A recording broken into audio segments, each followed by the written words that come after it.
Olá, muito boa noite, meus queridos alunos, tá? É uma satisfação enorme estar com vocês novamente, para que nós possamos dar início a mais uma aula, tá? Então, a aula de hoje, né, nós vamos verificar como ficou a questão das equipes, tá ok? Nós vamos verificar também como ficou, quantos integrantes cada equipe ficou. Nós vamos, vou também distribuir a questão dos temas, tá, por equipes, tá, para que nós possamos fazer o nosso trabalho. E agora eu quero chamar vocês aqui, tá? Para que a gente possa entrar aqui, né, no conteúdo de hoje. Vai falar a respeito aqui ainda, né, sobre as noções de geodésia e geociência, tá? Que é o componente curricular de vocês. E outra situação, né? Hoje a gente vai falar aqui um pouquinho sobre a questão dos dados, tá? Eu não sei se algum de vocês já ouviu falar sobre datum, tá? Mas quando você pensa em datum, o que vem à sua mente? O que você pensa, né? Qual a sua opinião com relação a isso, tá? Para quem ainda não conhece, né, nunca ouviu falar sobre dados, tá? Alguém já ouviu falar sobre coordenada? Coordenada já, né? No ensino fundamental, médio, a gente ouve muito falar isso na disciplina de geografia, na verdade. Eu sei que vocês sabem, tá? Questão de fusos também, vocês já estudaram, tá? No ensino fundamental, médio, não é verdade? Eu sei que já. Agora, quando se fala em dados, né, é uma coisa um pouco mais nova, né? E aí a gente pode verificar que aparecem algumas lacunas, né? Algumas dúvidas sobre o que é dado, professor, o que é escala. A escala você já viu também há muito tempo, né? Mas ficou meio vago, tá? Então, esses conceitos aí, tá? Eles se completam junto com o dado, tá? Eles estão todos relacionados, tá bom?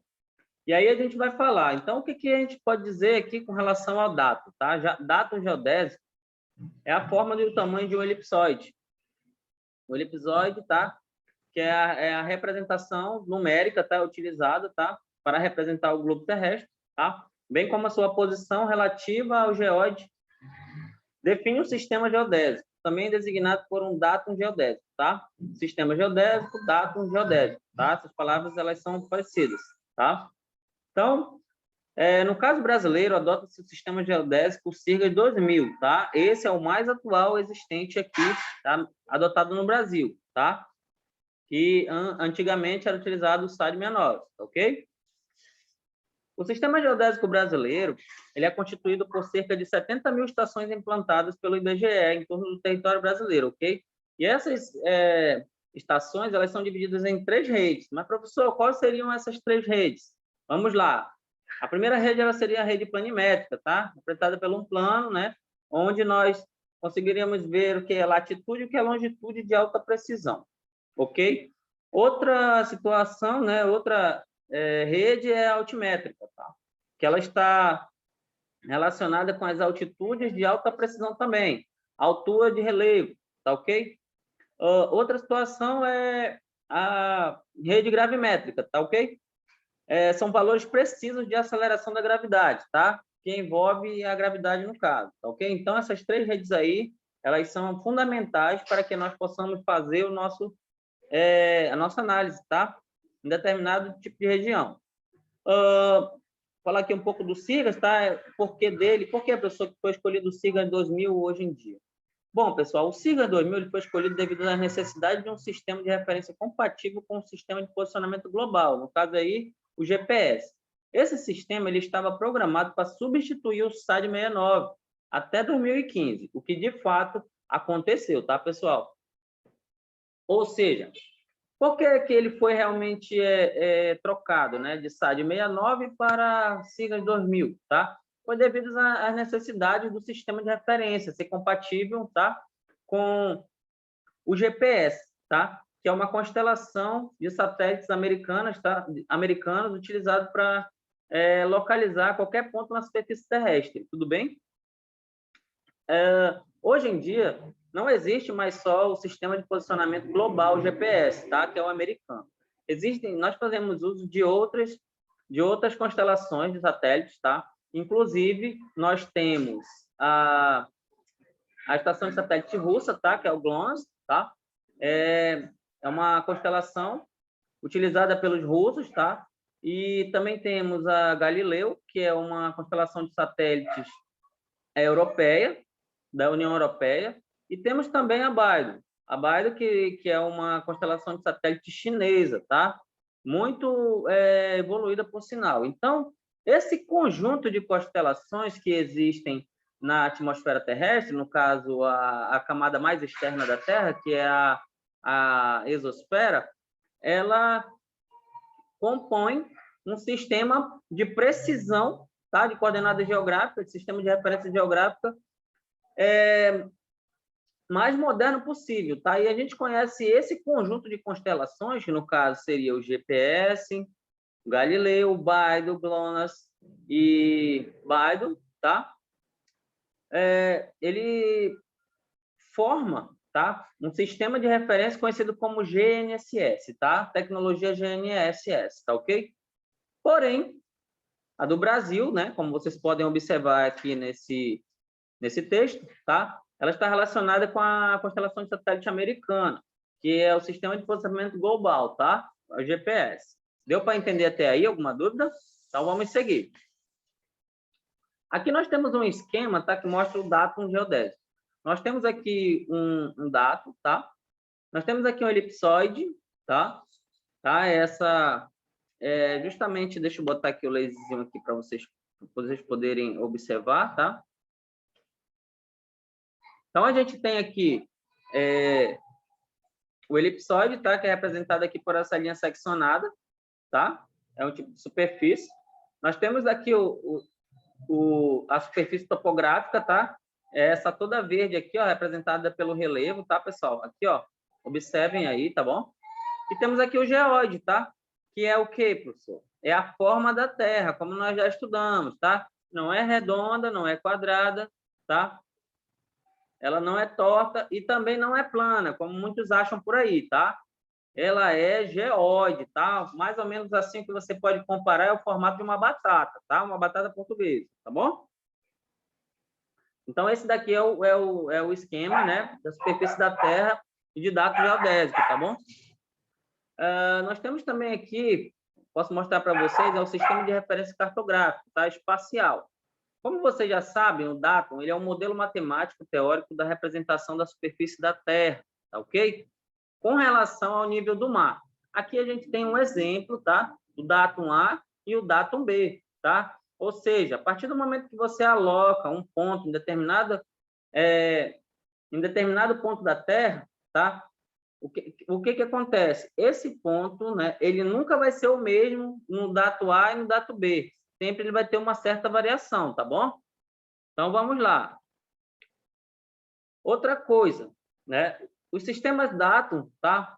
O sistema de coordenada mais o sistema datum, tá? Ele forma aquilo que a gente conhece como, tá? Código Alegre, é o WGS84, tá? Que é uma escala de nível mundial.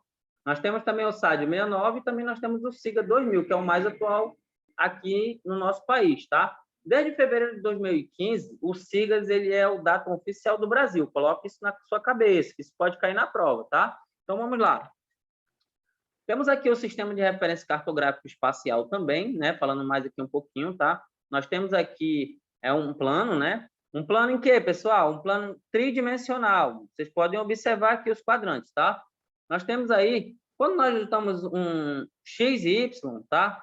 Nesse quadrante, tá? O que nós queremos dizer? Que o x aí, ó, ele fica como o TM, tá? E ele é representado por unidades métricas. O que significa o TM, professor? É um sistema cartográfico utilizado, criado, né, por Mercator, tá? Que significa o universo transverso de Mercator, tá? Gravem isso daí, eu anoto no caderno de vocês, tudo bem? Então, e aqui no Y, né, a junção dessas duas coordenadas, tanto o datum como o sistema de coordenadas, tá? Então, no caso aqui, o Y seria as geográficas, tá? Ou geodésicas, e ela é representada por grau decimal ou GMS, tá ok? Esse grau decimal aí, né, ele é mais complicado de se fazer os cálculos, então a gente sugere que você sempre use tá, um sistema de referência cartográfico, o TM, tá? Mas nem sempre a gente vai poder usar o TM, tá ok? Por quê? Porque quando o seu projeto estiver relacionado com 2 fusos horários, você vai ter que precisar usar as coordenadas cartográficas, tudo bem?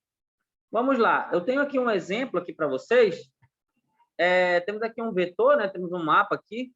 E aí, o que acontece? Nessa representação gráfica, nós vamos colocar alguns dados, tá? De pontos que aparecerão aí. Aí vocês vão verificar como realmente muda, tá? De um ponto para outro. Vamos lá. Temos aqui o WGS84. No WGS84, nós temos 2 pontos aqui, X e Y, certo? Eles estão localizados bem ali, ó. Tá? Naquele ponto vermelho onde vocês estão observando aqui, tá? Onde está passando o meu mouse, tudo bem? Vamos lá. Quando eu coloco o datum SAD69, o que acontece? Olha, nós temos uma variação.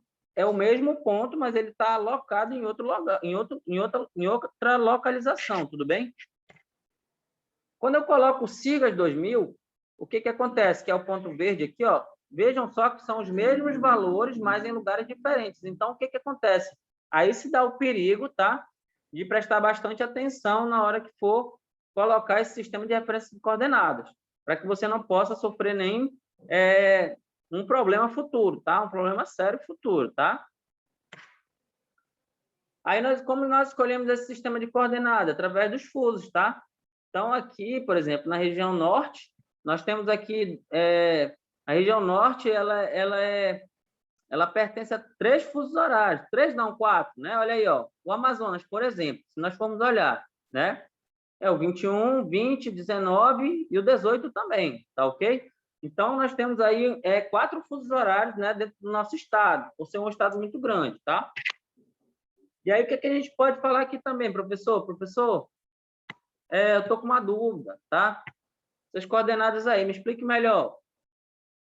A sua área ela está inserida em um único fuso, tá ok? Se ela estiver inserida em um único fuso, o que vai acontecer? É necessário que nós utilizamos as coordenadas métricas ou coordenadas geográficas, tá ok? Mas, se for um único fuso, você vai usar coordenadas métricas ou UTM, viu? Se for em 2, você usa coordenadas geográficas, tá? As coordenadas métricas, elas facilitam mais os cálculos métricos, por isso que é mais utilizado. E agora, se a sua área não estiver inserida em um único fuso, se ela estiver em 2 fusos horários, olha aqui, ó, estão vendo? Se a nossa área estiver inserida em 2 fusos horários ou mais, o que acontece? Nós vamos ter que utilizar as coordenadas geográficas, tá? E aí a gente vai trabalhar com limite de tolerâncias, que é uma coisa mais um pouco complicada, tá? Mas dá para fazer, tá ok? Então, as coordenadas geográficas, elas limitam os cálculos métricos, tá ok?